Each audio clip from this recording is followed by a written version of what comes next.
நான் உங்களுடைய காதல் ஜோதிடர் ஈஸ்வரிங்க.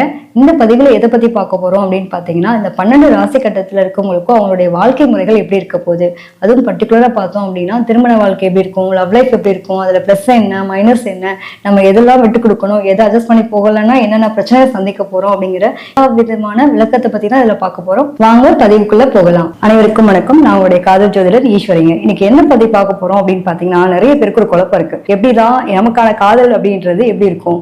இப்போ 12 ராசி கட்டமும் இருக்கு. 12 ராசி கட்டத்துல இருக்கவங்களுக்கும் ஆணா இருக்கவங்களுக்கு எப்படி ஒரு காதல் வெளிப்படுத்துவாங்க, பெண்ணா இருக்கவங்க எப்படி வெளிப்படுத்துவாங்க அப்படிங்கறத இன்னைக்கு நம்ம இந்த எபிசோட்ல தெரிஞ்சுக்க போறோம். இப்ப பாத்தீங்கன்னா பொதுவா வந்துட்டு இந்த மேச ராசி அப்படின்னாலே வந்துட்டு காலப்புசுத்தத்தும் 1ஆம் வீடுன்னு சொல்லக்கூடிய இடம். இங்க என்ன ஆகும் பாத்தீங்கன்னா, செவ்வாய் அப்படிங்கிற கிரகம் வந்து ரொம்ப பவர்ஃபுல்லா இருக்கக்கூடிய இடம். இந்த செவ்வாய் அப்படிங்கிற பவர்ஃபுல்லா இருக்கும்போது என்ன ஆகும்னா, இந்த வீட்டுல வந்து ஒரு பொண்ணு பிறக்குதுன்னு வச்சுக்கோங்களேன். அந்த பொண்ணு எப்படி இருப்பா அப்படின்னா, ஒரு துணிச்சலான பொண்ணா இருப்பா. பாக்குறதுக்கே பாத்தீங்க அப்படின்னா எதையுமே வந்து ஒரு ஆண் பிள்ளை மாதிரி கையாளக்கூடிய திறன் இருக்கும் அந்த பிள்ளைக்கு. அப்ப அதே மாதிரி அங்க ஒரு ஆண் பிள்ளை பிறக்கும்போது என்ன பண்ணுவான் அப்படின்னா,